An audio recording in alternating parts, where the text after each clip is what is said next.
My name is Carol, I'm 64. And my daughter-in-law slapped me in my own home after she and my son blew through $620,000 and begged to live with me. Before I tell you about the dirty little secret my lawyer found that destroyed her, let me know where you're watching from in the comments. The sound was sharp, ugly. A crack that split the quiet air of my Cleveland home right in two. My cheek flared with a heat that was more shock than pain, my hand flying to my face on instinct. My head was ringing. Through the sudden blur in my eyes, I saw my daughter-in-law, Tiffany, standing over me. Her chest was heaving, her perfectly manicured hand still raised slightly, the diamonds on her wedding ring glinting under the living room light. Her face, usually a mask of composed beauty, was twisted into a snarl of pure rage. And my son Michael just stood there, frozen. His eyes were wide, darting between his wife's furious face and my stunned one. He didn't move. He didn't say a word. He just stood there as the silence stretched out, thick and suffocating. Just an hour before, my biggest worry was whether my prize-winning roses would survive the first frost. The autumn air was crisp, the sky a brilliant, cloudless blue. I was on my knees in the garden, my hands buried in the cool Ohio soil, when I heard the familiar rumble of Michael's SUV pulling into the driveway. But the sound of the engine cutting off was followed by the slam of car doors, heavy and final. There was an urgency to it that made the small hairs on my arms stand up. I brushed the dirt from my gardening apron and walked around the side of the house, the one my late husband Frank and I had paid off over 30 years of hard work. The house where we raised our only child. And there they were, Michael and Tiffany standing on my porch, surrounded by a mountain of luggage. Not just an overnight bag. I'm talking about 2 massive suitcases, duffel bags, and Michael was pulling even more from the trunk. "Mom," Michael called out, and his voice was strained thin. "We need to talk." I studied their faces as I fumbled for my keys. He looked wrecked. His usually neat hair was a mess. His shirt was wrinkled, and dark, bruised-looking circles hung under his eyes. He looked like a man who hadn't slept in a week. But Tiffany was perfect. Dressed in a cream-colored cashmere sweater that probably cost more than my monthly utility bill.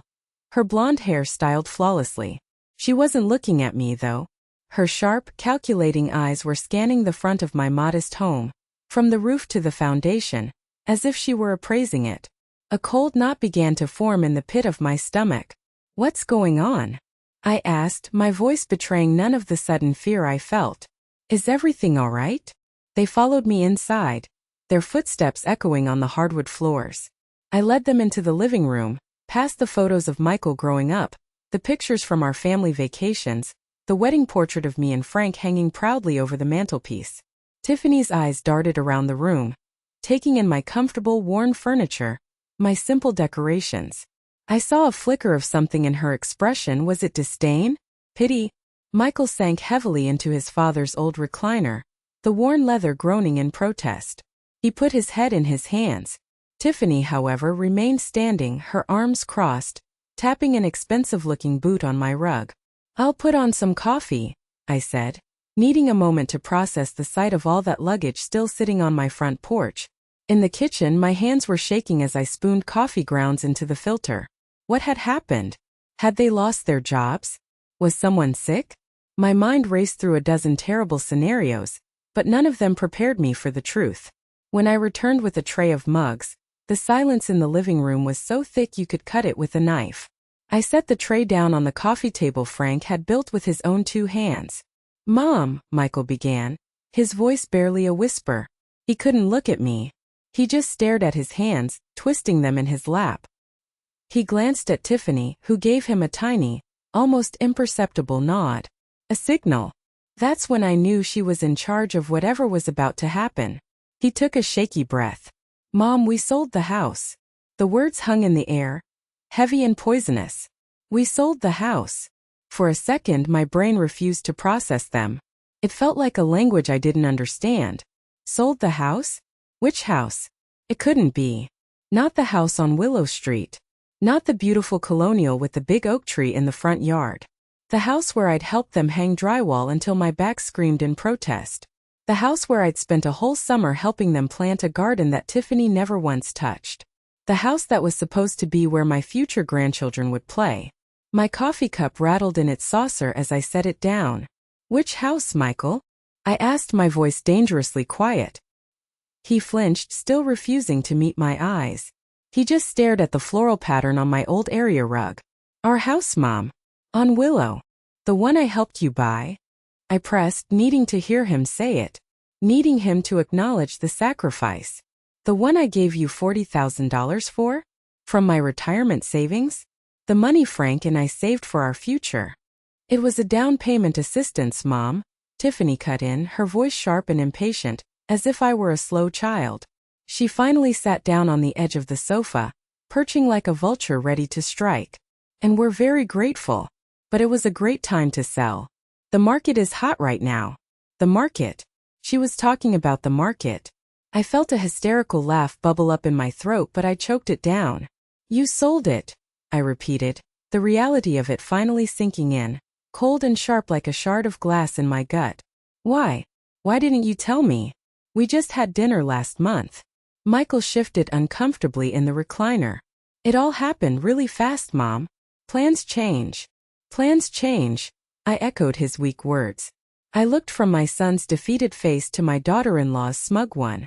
My gaze hardened. How much? It was Tiffany who answered, not Michael. And there was a note of triumph in her voice, a disgusting glee that made my skin crawl.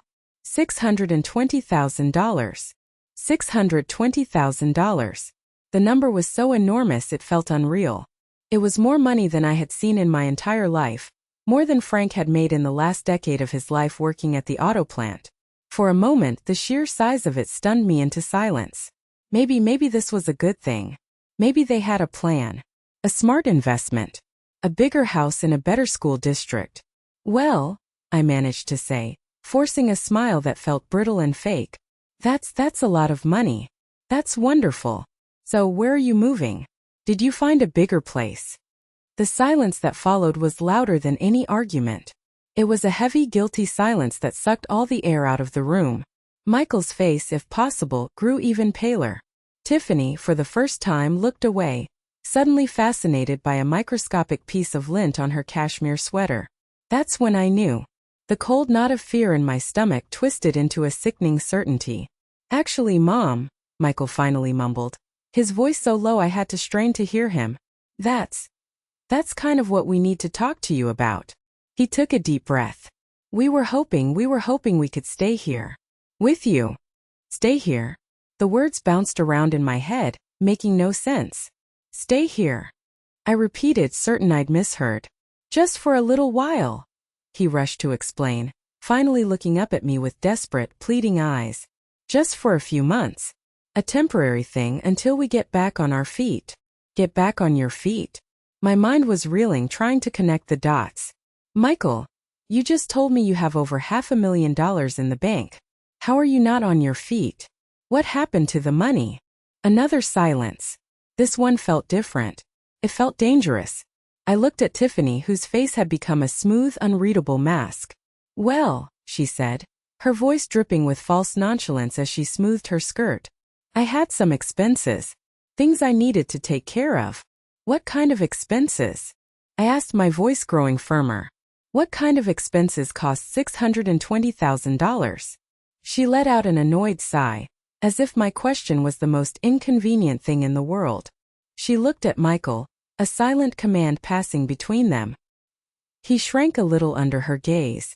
I leaned forward, my hands gripping the arms of my chair. My heart was pounding, a frantic drum against my ribs. I had a terrible sinking feeling that I was standing on the edge of a cliff, and they were about to push me off. I looked directly at Tiffany, my voice leaving no room for evasion. Tell me where the money went.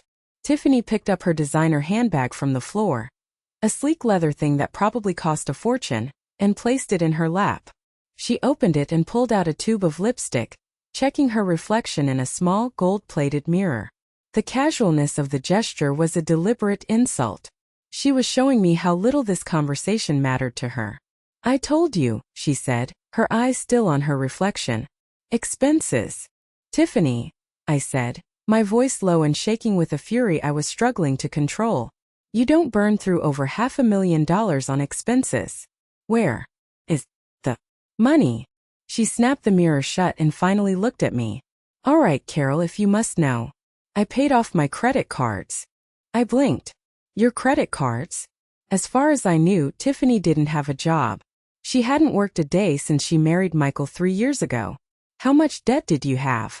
$80,000, she said, as if she were talking about $80. $80,000. I felt dizzy. The room seemed to tilt slightly. I gripped the arms of my chair to steady myself. What in God's name did you buy to rack up $80,000 in credit card debt? Clothes mostly, Michael mumbled from the recliner, looking ashamed. Handbags. Some vacations before we were married. So $80,000 is gone, I said, my mind working like a frantic calculator.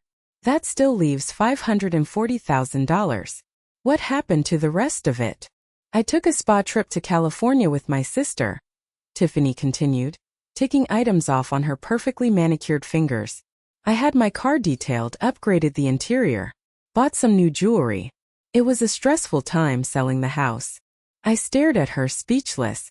She was talking about tens of thousands of dollars like it was pocket change. This wasn't just irresponsible. This was insane. This was a level of delusion I couldn't comprehend. And I prompted, my voice hoarse. That doesn't add up to $500,000, Tiffany. Oh, for heaven's sake, she snapped, her composure finally cracking. I invested some of it, all right? I made a business decision. A flicker of hope. A business decision. Maybe it wasn't all gone. What kind of business? A friend of mine, Jessica, is starting a high-end online fashion boutique, she announced, a proud, defiant look on her face. It's going to be huge. She has amazing taste. I decided to become her primary investor. My heart sank again. Tiffany, who had never managed a budget in her life, was now a venture capitalist. How much did you invest? I asked, dreading the answer. She hesitated for a fraction of a second. $300,000. The number hit me like a physical blow. I gasped, a strangled sound escaping my lips. $300,000. Into a friend's online store. My entire retirement savings, the money Frank had left me, was a fraction of that amount. And she had just thrown it away on a whim. You gave a friend $300,000? I invested it, she insisted. It's an investment in my future. In our future.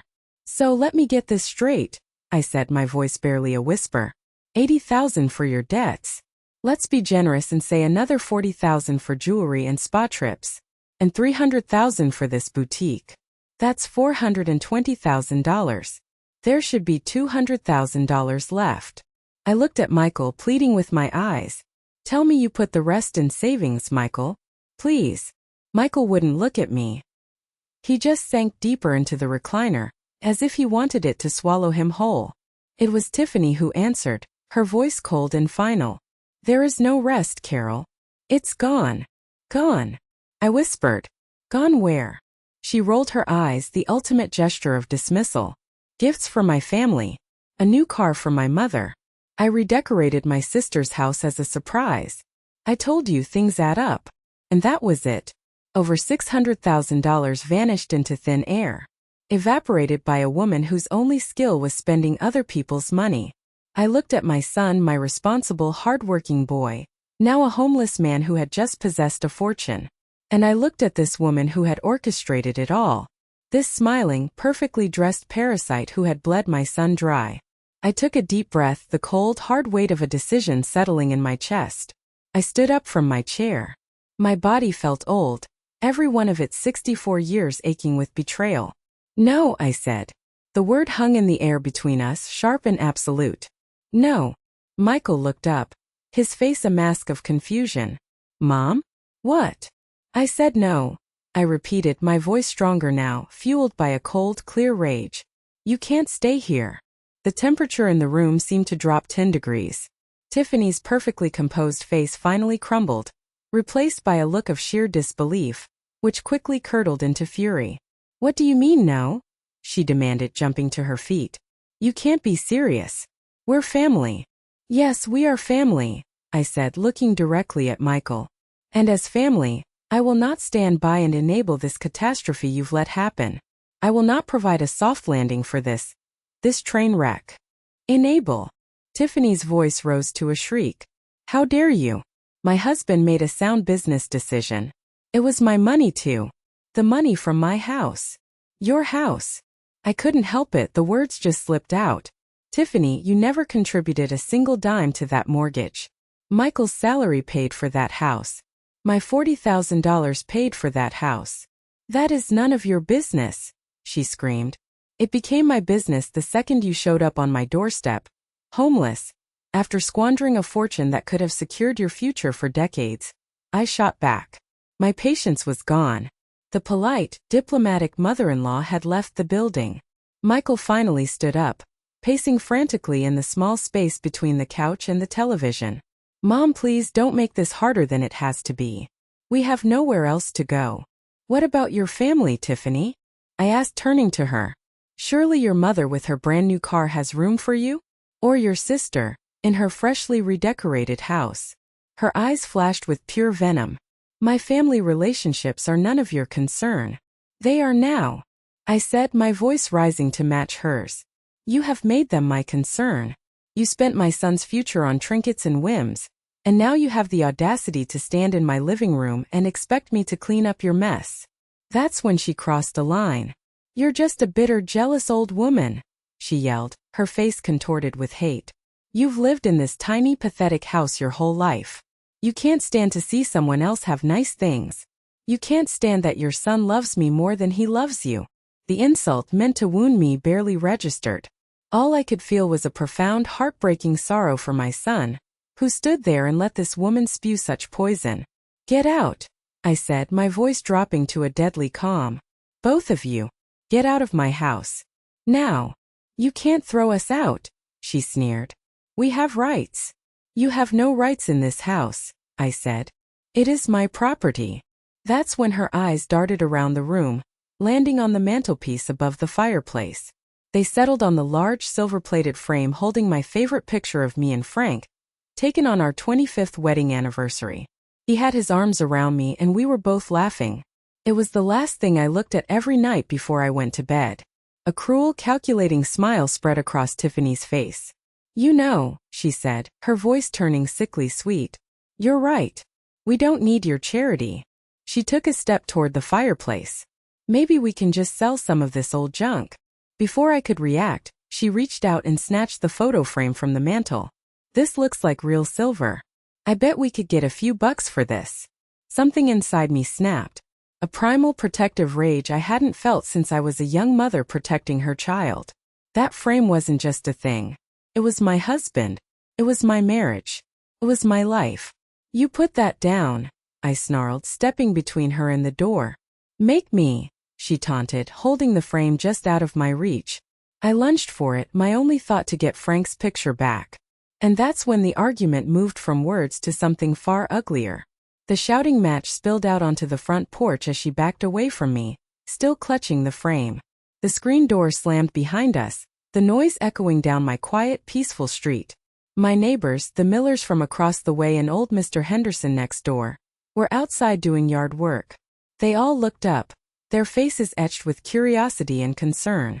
You want to know what kind of woman Carol Miller really is? Tiffany shrieked, her voice carrying across the neatly manicured lawns. She was playing to the audience now, transforming into the victim. She's throwing her own son out on the street. Her own flesh and blood. My cheeks burned with a humiliation so intense it felt like a physical fire. This wasn't just a family argument anymore. This was a public spectacle. My private pain was now neighborhood entertainment. Lennox, please, Michael begged, his voice weak and useless. But it was too late. She was on a roll. Tears, crocodile tears I was sure, began to stream down her face, miraculously not smudging her perfect makeup. We just asked for a little help, she sobbed, holding up the photo frame as if it were evidence of my cruelty. Just a place to stay while we got back on our feet. And this heartless woman said no. She's trying to take away our last remaining possessions. She was twisting the story, painting me as the villain who was trying to steal from them, when she was the one holding my most precious memory hostage. That's enough, I said, stepping out onto the porch, my voice trembling but firm. Give me the picture, Tiffany, and leave my property. No! She whirled around to face me, her eyes wild. You don't get to win. You think you're so much better than me, sitting in your paid-off house judging everyone. You're just a selfish old woman. I ignored the insults. My eyes were locked on the silver frame in her hand. Give it back to me. Now. Why? So you can sit here alone and talk to a picture of a dead man? She spat. And that's when she did it. In front of God and my neighbors and my own son, she raised her hand. I thought for a second she was going to throw the frame. Instead, her palm connected with my cheek. The crack of the slap was loud in the autumn air. My head snapped to the side. The world went silent for a moment, the only sound the ringing in my ears. I staggered back a step, more from shock than the force of the blow. Mr. Henderson gasped audibly. The Millers just stared, their mouths hanging open. I slowly turned my head back, my hand touching my stinging cheek. I looked at my son. This was it. This was the moment of truth. The moment he would finally stand up and be a man, defend his mother from this monster he had married. He just stood there, his face pale, looking utterly lost. Did you just hit me? I asked Tiffany, my voice a dead whisper. She lifted her chin defiantly. You deserved it. I looked past her, at the faces of my neighbors, their expressions a mixture of horror and pity. And in that moment, something inside me shifted. The shame and humiliation were burned away by a cold, hard resolve. She had wanted a public spectacle. Fine. She would get one. I reached into the pocket of my gardening apron and pulled out my cell phone. Her defiant smirk wavered for just a second. Mom, don't, Michael said, finally finding his voice. I ignored him. My fingers were steady as I dialed the 3 numbers. 911. You wouldn't dare, Tiffany hissed, but I could see the first flicker of panic in her eyes. 911, what's your emergency? A calm voice said on the other end of the line. I looked directly at Tiffany, my voice clear and strong, loud enough for everyone on the street to hear. My name is Carol Miller. My address is 124 Oakwood Drive. I need an officer. My daughter-in-law has just assaulted me on my own property, and she refuses to leave. The panic in Tiffany's eyes exploded into full-blown terror. She lunged at Michael, grabbing his arm. Do something. Make her hang up. But it was too late. The gears of justice were already turning. As the police car drove away minutes later with Tiffany in the back seat, sobbing hysterically, I turned to Michael, who stood alone amidst the suitcases. He looked at me, his eyes full of accusation. Did you really have to do that? He asked. Yes, I said, my voice like ice. I really did.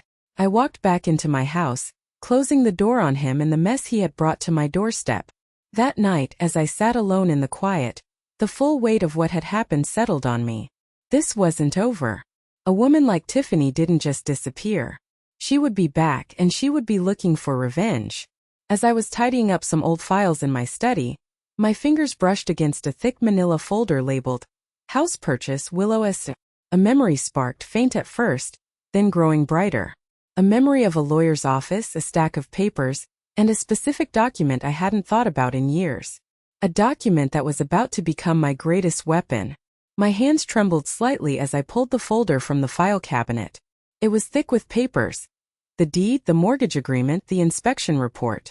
I hadn't looked at any of it since the day Michael and Tiffany closed on the house 3 years ago. I sat down at my old wooden desk, the one that had been Frank's, and began to sift through the documents under the glow of the desk lamp. And there it was, tucked between the title insurance policy and the closing statement. A single sheet of paper with a title that made my heart leap into my throat. Promissory note. The memory came flooding back. I was sitting in the office of our family lawyer, Mr. Davies, a kind, no-nonsense man who had handled our wills. I was there to sign the cashier's check for $40,000. Carol, he had said, his brow furrowed with concern. I strongly recommend we don't structure this as a gift. A sum this large, it needs protection. For you. Oh, James, it's fine, I'd protested, embarrassed.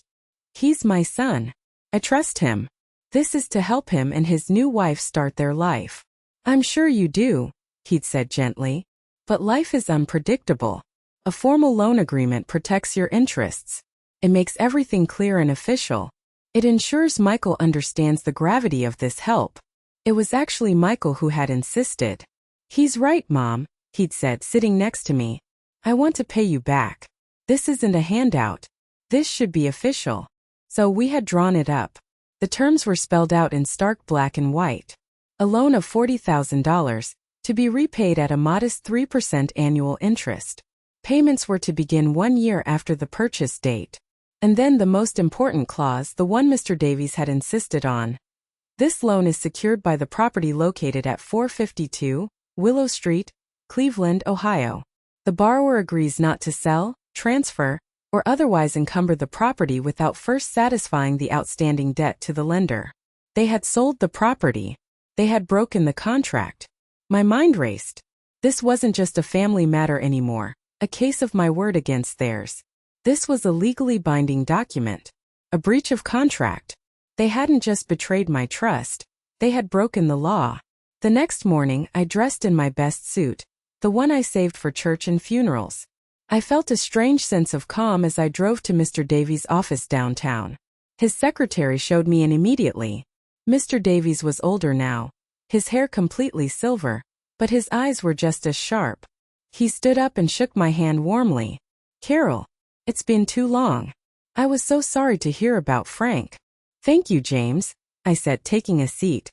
I pushed the folder across his gleaming mahogany desk. "I need your help. It's about Michael." For the next hour I laid out the entire sordid story. The sale of the house, the squandered $620,000, Tiffany's outrageous spending, their demand to live with me, and finally the assault. He listened patiently, his face growing grimmer with each detail I shared. He didn't interrupt once, just made occasional notes on a yellow legal pad. When I finished, I was emotionally exhausted. I felt drained, empty. I had laid bare the complete failure of my son's life and my own heartbreak. He leaned back in his leather chair, steepling his fingers. He looked at me for a long moment. "Carol," he said, his voice firm, "this is egregious. But you need to understand you are not helpless here. You have significant legal recourse." He tapped the promissory note with his finger. "This document is your shield and your sword. When they sold that house without satisfying this lien, they committed what's known as conversion of secured property. It's a form of theft." Theft. The word hung in the air. It was a harsh, ugly word. But it was the right one. "We can file a civil lawsuit immediately," he continued. "For the original $40,000, plus 3 years of interest, plus legal fees, and punitive damages for the breach of contract. We will demand a full accounting of where every single penny of that $620,000 went." He paused, his eyes locking onto mine. "This is no longer just about getting your money back, Carol. This is about holding them accountable. We are going to hit them, and we are going to hit them hard." I left his office feeling like a different woman. The fear and humiliation were gone, replaced by a steely determination. On the way home I made 2 stops. The first was at a locksmith. The second was at a security company. When I got home, my new deadbolts were installed, and a technician was setting up cameras covering every angle of my property. I would not be caught off guard again. I would not be a victim in my own home. I knew a storm was coming, but I didn't know that Tiffany, freshly released on bail, was already plotting her counterattack. An attack designed not to win in court, but to destroy me in the court of public opinion. The subpoena was served 2 days later. The process server delivered one to the cheap motel where Michael and Tiffany were staying, and I could only imagine the explosion that followed. My phone rang less than an hour later. It was Michael. "Mom, have you lost your mind?" he yelled, his voice cracking with a mixture of panic and rage. "A lawsuit? You're suing your own son for $70,000. The amount shocked even me. I realized Mr. Davies had included interest, fees, and damages. "It's what you owe me, Michael," I said calmly, the security cameras I'd installed giving me a strange sense of courage. "You signed a contract. You broke it. It was just a piece of paper. We're family." "A piece of paper you conveniently forgot about when you had over $500,000, but seem to remember now that you're broke," I countered. I could hear Tiffany screaming obscenities in the background. She says you're trying to ruin us." "She did a fine job of that all by herself," I said, and before he could argue further I hung up. I knew I couldn't let him draw me into a debate. My course was set. But I had underestimated Tiffany's cunning. She wasn't just a spender. She was a manipulator. She knew she couldn't win a fight based on facts. So she decided to change the battlefield. The attack came that evening. My neighbor Sarah Miller called me. "Carol, have you seen the Our Town Cleveland Facebook group?"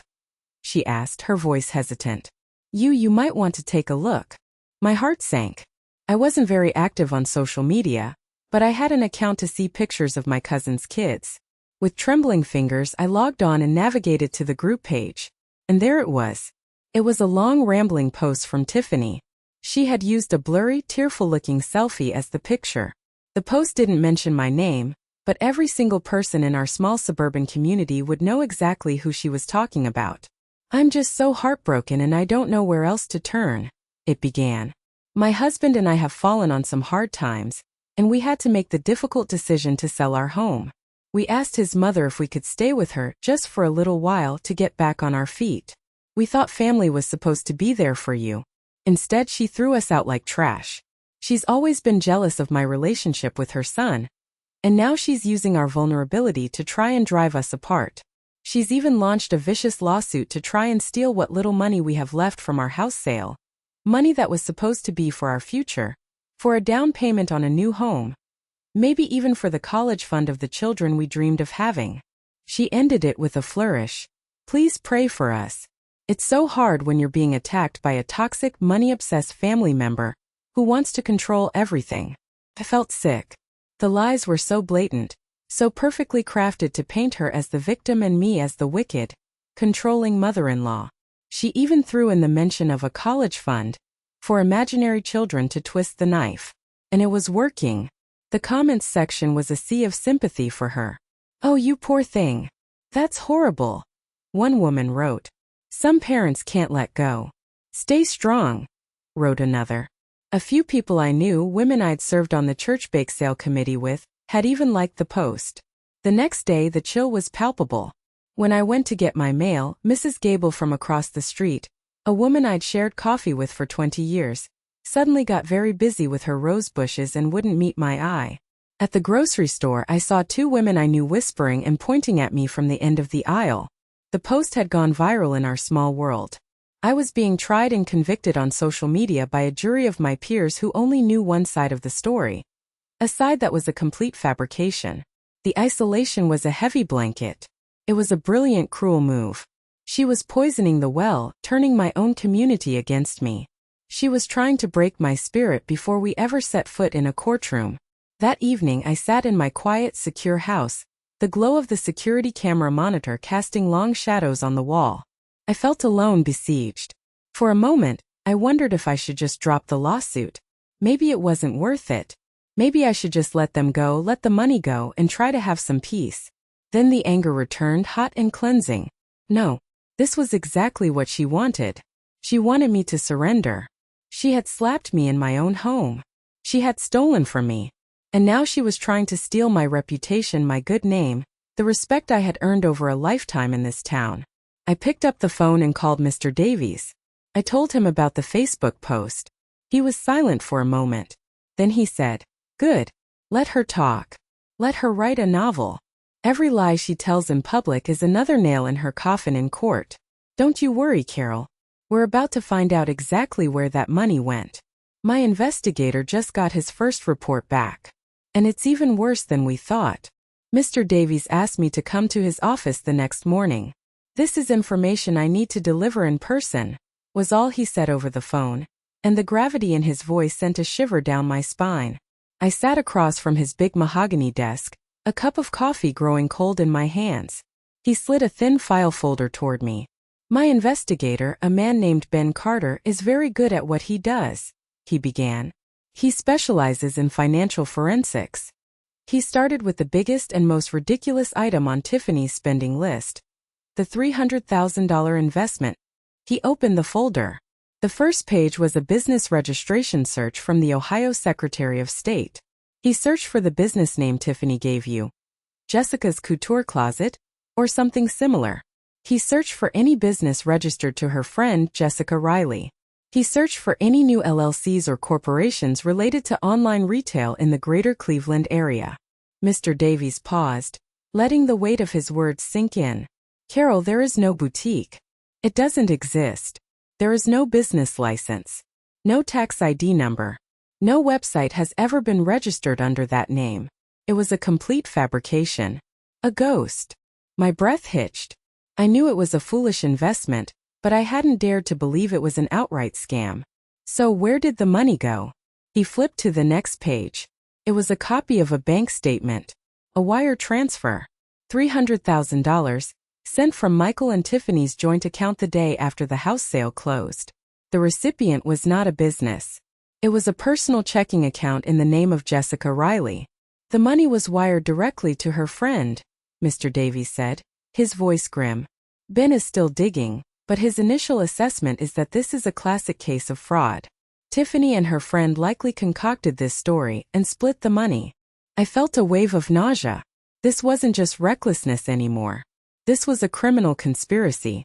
They had conspired to steal a massive portion of my son's assets. And what about Michael? I whispered. Did he know? It's hard to say for sure without deposing him, Mr. Davies said gently. But given his behavior, Ben's opinion is that he was likely kept in the dark. He trusted his wife. He closed the folder, but he wasn't finished. That's the big chunk of money. But Ben also did a background check on Tiffany. I thought it was prudent. And what he found? It paints a very disturbing picture. He told me then about the two other men. The first was a software developer from Akron. They had been engaged for a year. The relationship ended when he discovered Tiffany had secretly opened multiple credit cards in his name and maxed them out to the tune of $50,000. He was still paying off the debt. He'd been too embarrassed and frankly too scared of her to press charges. The second was a dentist from Toledo. It was a similar story but on a smaller scale. $20,000 in debt on a shared credit card. Spent mostly on lavish trips she took by herself while he was working. He'd discovered it, broken off the engagement, and eaten the loss just to be rid of her. Carol, Mr. Davies said, his eyes full of sympathy, Tiffany isn't just a spendthrift. She has a pattern, a methodology. She targets successful, perhaps lonely or insecure men. She charms them, gets access to their finances, and bleeds them dry. Your son wasn't the first. He was just the biggest score. I sat there stunned into silence. The woman my son had married, the woman I had welcomed into my family, was a predator.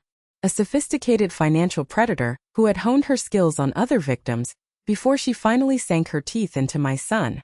The pieces were all slotting into place, forming a picture of pure, calculated evil. But there was still a missing piece of the puzzle. The wire transfer to Jessica and the credit card debt still didn't account for all the money. There was still well over $100,000 unaccounted for. The jewelry, the car, the spa trips, they were expensive but not that expensive. I voiced this thought to Mr. Davies. There's still so much missing. He nodded slowly, his expression darkening. Yes. And that's what Ben is working on now. He followed the rest of the money trail. The high-end jewelry purchases, the five-star hotel stays. And he found something else. The credit card statements tell a story, Carol. Tiffany wasn't going on these spa trips alone. He leaned forward, his voice dropping. I think you know where I'm going with this. I'm sorry to have to tell you, but it appears your daughter-in-law was leading a secret life. And my investigator's next call. It's going to reveal a secret so vile, it will make all of this look like child's play. The phone call came 2 days later. Mr. Davies' voice was stripped of its usual professional warmth. It was flat, clinical. Carol, can you talk? Are you sitting down? I was in my kitchen, staring out the window at the gray November sky. I'm sitting, James. Just tell me. Ben finished tracing the expenses, he said. The jewelry wasn't purchased in Cleveland. It was bought from a boutique in Sarasota, Florida. The spa trips weren't in California. They were at a five-star resort in Sarasota, Florida. The charges for lavish dinners, rental cars, hotel rooms, all in Sarasota, Florida. Sarasota. The name meant nothing to me. Why Florida? That's what Ben wanted to know, Mr. Davies continued. He dug into her phone records, which we were able to subpoena. There was one number she called and texted hundreds of times over the past 6 months. A number based in, you guessed it, Sarasota. A cold dread, heavier and more profound than anything I had felt before, began to seep into my bones. This wasn't about money anymore. I knew it in my gut. The number belongs to a man named Richard Hawthorne, Mr. Davies said, his voice gentle now. He's 55. Married. Owns a very successful construction company. Very wealthy. I didn't say anything. I just listened as the final ugly piece of the puzzle clicked into place. Carol, I'm so sorry to be the one to tell you this. For at least the last 6 months, Tiffany has been having an affair with this man. It appears she was using Michael's money, the money from the sale of your son's home, to fund her double life as the mistress of a rich businessman in Florida. The room spun. I gripped the edge of the kitchen counter to steady myself. An affair. All this time, while Michael was going to work every day, trusting his wife, she was flying off to Florida to be with another man. Spending his money, their future, my money, on another man. The sheer, breathtaking audacity of the betrayal left me speechless. The lies upon lies upon lies. There's more, Mr. Davies said, his voice heavy with reluctance. It explains the timing of all this. Why now? Why sell the house in such a panic? Ben was able to make contact with a source close to the Hawthorne family. It turns out, Richard Hawthorne's wife discovered the affair about a month ago. She gave him an ultimatum. End it with the mistress or she'd file for divorce and take him for everything he was worth. He chose his marriage. He cut Tiffany off. Completely. And suddenly it all made a sickening kind of sense. The desperate need for cash. The sudden sale of the house. The reckless spending spree, like a last hurrah before the money ran out. And the final pathetic attempt to move in with me when her sugar daddy's credit card was declined and she had nowhere else to go. She hadn't come to me as family. She had come to me as her last resort. After I hung up with Mr. Davies, I sat at my kitchen table for a long time, just staring at the phone.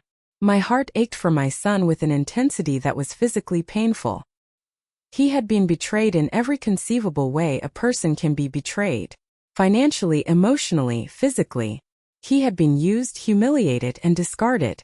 And he didn't even know the worst of it. He was still in that dingy motel room, probably agonizing over the lawsuit, thinking this was all just a terrible financial mistake. Still believing, on some level, in the woman he had married. I knew what I had to do. It was going to be the hardest phone call of my life. It might break him. It might shatter what was left of our relationship. But he deserved to know. He had to know who he had married. He had to know what he was fighting for or what he should be fighting against. My hand was shaking as I dialed his number. He answered on the second ring, his voice wary. "Mom." "Michael," I said, my own voice sounding strange and distant to my ears. "We need to talk. There's something else. There's something you need to know about Tiffany." There was a long silence on the other end of the line. Then in the background I heard her voice, sharp and suspicious. "Who is that? What does she want now?" I took a deep breath. "Michael, are you alone? Can you go somewhere private?" "What is it, Mom? Just tell me." So I did. I told him everything. I told him about Richard Hawthorne. I told him about Sarasota. I told him that for the last 6 months, his wife had been living a secret life, funded by his hard work. The silence on the other end of the phone was absolute. It stretched for so long I thought he might have hung up. I could hear my own heart beating in my ears. Finally I heard a sound. A choked, ragged gasp, the sound of a man's world completely falling apart. "What did you say?" he whispered, his voice hollow. In the background I heard Tiffany's voice again, louder this time, laced with panic. "What is she saying? What lies is she telling you about me now?" And I heard my son's broken voice reply. She says you're having an affair." The explosion that followed was so loud I had to pull the phone away from my ear. The sounds coming through the phone were pure chaos. I could hear Tiffany screaming. A torrent of denials, accusations, and threats. She called me a manipulative old witch. She called me a liar. She swore on her mother's life that I was making it all up to destroy her marriage. It was a masterful performance of feigned outrage. "Michael," I said quietly into the phone, trying to cut through her noise. Ask her about Richard Hawthorne from Sarasota."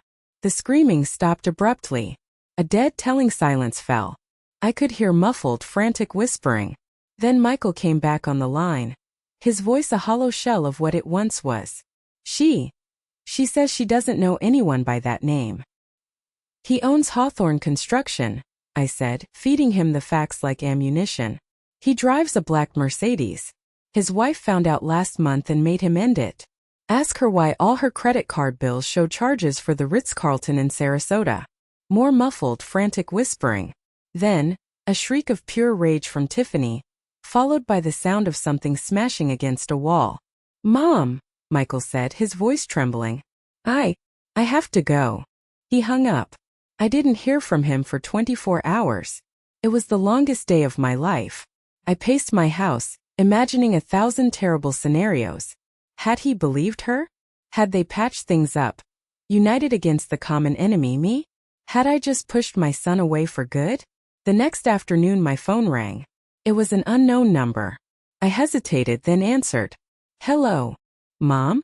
It's me. Michael's voice was raspy, broken. Can I come over? Alone. When he arrived at my door, I barely recognized him. He looked like he had aged 10 years in a day.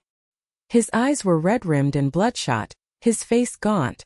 He walked into my living room and collapsed into the recliner, the same chair he'd sat in just a week ago, and burst into tears. Not quiet crying, but huge, shuddering sobs of a man completely broken. I let him cry. I just sat with him, my hand on his shoulder, until the storm passed. When he could finally speak, the story came tumbling out. After my call, he had confronted Tiffany with the specific details. The name, the company, the hotel. Her lies had unraveled. She had finally admitted it, but she tried to twist it, of course. She claimed Richard Hawthorne had been harassing her, that she was a victim, that she had been scared. But the lies were too thin, too desperate. She packed her bags last night, he said, wiping his eyes with the back of his hand. Took the car. I don't know where she went. I don't care. He looked up at me, his eyes swimming with a pain and shame that broke my heart. How could I have been so stupid, Mom? How could I have been so blind? You weren't stupid, Michael, I said gently. You were manipulated. You loved her and you trusted her. But I let her do this to you, he whispered. I stood there on that porch and I watched her hit you and I did nothing. This was the moment, the apology I had been waiting for, the acknowledgement of his failure. He then told me the rest, the reason he had been so easily controlled. He confessed that early in their marriage, at Tiffany's insistence, he had falsified some documents to get a better interest rate on a car loan. He had inflated his income. It was Tiffany's idea, she'd said. Everyone does it. But she had kept a copy of the application. She had held it over his head for years, a subtle threat that if he ever crossed her, she could ruin his career. He wasn't just being weak. He had been trapped, blackmailed in his own marriage. I'm so ashamed, Mom, he said. We will deal with that, I said firmly. We will tell Mr. Davies everything. We will get ahead of it. Honesty is the only way forward now. He nodded, a flicker of his old self returning to his eyes. I want to see him. I want to see everything you have on her. I want to help you. The next day we sat together in Mr. Davies' office. Michael, looking resolute, told the lawyer everything. He told him about the financial blackmail. He signed an affidavit detailing Tiffany's confession about the affair and the fraudulent boutique investment. He was no longer her victim. He was my witness. As we prepared to leave, Michael turned to Mr. Davies. I want to file for divorce, he said, his voice clear and strong. As soon as possible. Then he turned to me. And Mom, I will not fight your lawsuit. You deserve every penny. I will spend the rest of my life paying you back. Not just the money, but for everything. Walking out of that office building into the bright, cold sunshine, I felt a sense of relief so profound it almost made my knees buckle. It was a long road ahead. There would be a messy divorce, legal battles, financial fallout. But I had my son back. The real Michael. And together we were ready to face the storm. The courtroom was cold and impersonal. All worn wood and sterile fluorescent lighting that made everyone look pale and tired. I sat at the plaintiff's table with Mr. Davies, my hands folded tightly in my lap to keep them from shaking. Michael sat directly behind me, a silent pillar of support. His presence there gave me a strength I didn't know I possessed. Then she walked in. Tiffany entered with her lawyer, a sharp-looking woman in a power suit who radiated expensive confidence. Tiffany herself was a vision of wronged innocence. She wore a conservative navy blue dress, her hair pulled back in a simple, elegant style. Her makeup was understated, with just a hint of pink on her cheeks to make her look youthful and vulnerable. She was playing a role and she was playing it well. She was the poor, misunderstood young wife being bullied by her vindictive mother-in-law. She avoided looking at me or Michael, keeping her eyes downcast as if she were too fragile to bear the confrontation. Her lawyer, Miss Chun, began. She painted a masterpiece of fiction. She spoke of a young woman, deeply in love, who had perhaps been a bit naive with money. She described me as a controlling, overbearing presence who had never approved of my son's choice of wife, and was now using a minor family loan as a weapon to destroy their marriage. "Your Honor," Miss Chun said, her voice dripping with sympathy, "this isn't about a $40,000 loan. This is about harassment. Mrs. Miller hired a private investigator to spy on my client. An outrageous invasion of privacy. She is using the legal system to meddle in a marriage. My client has been through a terrible ordeal." It was infuriating to listen to, but Mr. Davies sat calmly, letting her spin her web of lies. When it was his turn, he stood up, and the atmosphere in the room shifted. He didn't use flowery language. He just used facts. He started with the promissory note, placing a certified copy in front of the judge. "Your Honor, this is not a minor family loan. This is a legally binding contract, signed by both Michael and Tiffany Miller, which they have ignored for 3 years." He then presented evidence of the sale of the house and the failure to satisfy the lien. He called Mrs. Gable from across the street, who reluctantly testified that she had witnessed Tiffany slap me. He had the police officer who responded to the 911 call testify about the assault. Miss Chun tried to object, claiming these were separate issues. "Counselor," the judge, a stern, silver-haired woman named Judge Harris, cut her off. "A pattern of behavior is absolutely relevant. Proceed, Mr. Davies." Then came the financial records. Mr. Davies presented the bank statements, the wire transfers, the credit card bills. He showed the court a detailed timeline of how over $600,000 had been systematically drained in less than 6 months. He showed them the business search proving the boutique was a sham. He detailed the history of financial abuse with Tiffany's former fiancés. With each piece of evidence, I could see Tiffany's composure beginning to fray. Her serene mask was cracking. Her lawyer was frantically scribbling notes, clearly caught off guard by the depth of our investigation. But Mr. Davies had saved the best for last. "The plaintiff calls our final witness," he announced, Mr. Richard Hawthorne. A collective gasp went through the small courtroom gallery. Tiffany's head snapped up, her face turning as white as a sheet. Her eyes, wide with panic and disbelief, locked onto the back door of the courtroom. A handsome, well-dressed man in his 50s walked in, his face grim. He looked deeply uncomfortable as he made his way to the witness stand. He refused to look at Tiffany even for a second. Under Mr. Davies' calm, methodical questioning, Richard Hawthorne told the truth. He confirmed the 6-month affair. He testified that Tiffany had told him she was a wealthy woman going through a difficult divorce from an abusive husband. He testified that she had claimed her toxic mother-in-law was trying to steal her inheritance. He confirmed that she had used this story to get him to pay for lavish gifts and vacations. "Did you know," Mr. Davies asked, his voice ringing through the silent courtroom, "that Ms. Miller was using money from the sale of her marital home to fund your relationship?" "No," Hawthorne said, his voice firm. "I did not. She told me the money was from a family trust. If I had known the truth, I would have ended things immediately." When he was finished, Ms. Chen's cross-examination was weak and ineffective. The damage was done. The truth was out. After both sides had rested, Judge Harris looked down from her bench, her eyes lingering on Tiffany for a long, uncomfortable moment. She removed her glasses and rubbed the bridge of her nose. "Ms. Miller," the judge said, her voice quiet but carrying an unmistakable edge of steel. "In my 15 years on this bench, I have seen a lot of family disputes.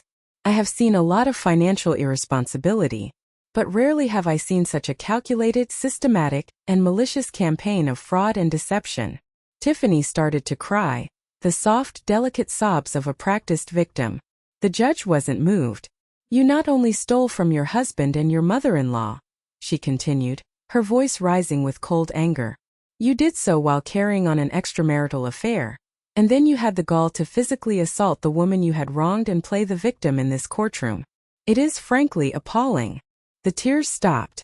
Tiffany just stared, her mask finally completely gone, revealing the cold, hard fury beneath. As the judge began to deliver her final ruling, I reached back and found my son's hand. We squeezed, a silent acknowledgement of the long, painful journey that had led us to this exact moment of reckoning. Judge Harris put her glasses back on and read from the document in front of her. Her voice was clear and left no room for interpretation. "In the matter of Carol Miller versus Michael Miller and Tiffany Miller, I am ruling entirely in favor of the plaintiff. Judgment is awarded to Mrs. Carol Miller in the full amount of $67,312, covering the principal of the loan, accrued interest, and all associated legal fees. This judgment is to be paid within 30 days. Tiffany's lawyer, Ms. Chan, shot to her feet. "Your Honor, my client has no assets. She has no means to pay this judgment." Judge Harris looked at her over the rim of her glasses with an expression of pure disdain. "Then your client should have considered that before she spent over $600,000 on jewelry, fabricated businesses, and illicit vacations. This court will not be rewarding fraud with sympathy. If the judgment is not paid, I will authorize wage garnishment and the seizure of any and all assets we can locate, including that expensive vehicle I see registered in your client's name." Tiffany let out a choke sob. But the judge wasn't finished. "Furthermore," she continued, her voice hardening, "given the overwhelming evidence of felony fraud presented in this civil case, including the conspiracy with one Jessica Riley, I am forwarding this entire case file, along with the court transcript, to the district attorney's office with my strongest recommendation that they pursue criminal charges." The finality of it was absolute. It wasn't just about the money anymore. Tiffany was facing the real possibility of going to jail. As we filed out of the courtroom, Tiffany was a crumpled mess in the hallway, her lawyer trying fruitlessly to console her. As I walked past, she looked up at me, her eyes burning with a hatred so pure it was almost tangible. "This isn't over," she hissed, her voice a venomous whisper. "You think you've won, but this isn't over." I stopped and looked down at her, at this woman who had caused so much pain for the last time. "Yes, it is, Tiffany," I said quietly. "It's over." And it was. The months that followed were about rebuilding. Michael, true to his word, filed for divorce immediately. He also worked with an accountant to voluntarily disclose his past financial misdeeds to the IRS. He had to pay a significant penalty, but by coming forward himself, he avoided prosecution and was able to keep his job. He found a small apartment across town and started working overtime, sending me a check every single month without fail. The DA did press charges. Tiffany and her friend Jessica were both arrested for fraud. Faced with the mountain of evidence, Jessica turned on Tiffany to get a better deal, and Tiffany ended up pleading guilty. She was sentenced to 2 years in state prison. Richard Hawthorne's wife filed for divorce, and from what I read in the papers, it was a very, very expensive one for him. Every single person who had chosen deception was now facing the consequences. A year after that cold day in court, I made a decision. The house in Cleveland held too many memories, both good and bad. I sold it and bought a small, sunny condo in a beautiful retirement community in Sarasota, Florida. The irony was not lost on me. It was peaceful. I joined a gardening club. I made new friends. I started a new chapter. Michael visits me every few months. He's different now. He's stronger, more confident. He's paying his debts, both financial and emotional. He's rebuilding his life honestly and humbly. We never talk about Tiffany. There's no need to. Some doors are best left closed and locked forever. The other day, I was tending to my new rose bushes when my phone buzzed with a text from him. It was a picture of a signed document. The final payment on his loan to me. Underneath it, he had written, "Paid in full, Mom. Thank you for never giving up on me." Tears streamed down my face as I sat there in the warm Florida sunshine. They weren't tears of sadness or anger, but of relief and gratitude. I had been dragged through the worst ordeal of my life. I had been betrayed, stolen from, assaulted, and publicly shamed. But I had fought back. I had stood up for myself, not just for the money, but for my dignity, for my son's future, and for the simple, powerful truth that right is right and wrong is wrong. I learned that being a mother doesn't mean being a doormat. I learned that at 64 years old, I was stronger than I ever knew. Thank you for listening to my story all the way to the end. It wasn't easy to share, but I felt it was important. My question for you is this. Have you ever had to draw a line in the sand with a family member? A moment where you knew you had to choose self-respect over keeping a false peace? Please share your experience in the comments below. Your story might just give someone else the strength they need. And if my story resonated with you, please give it a like and subscribe for more stories about finding strength in the hardest of times.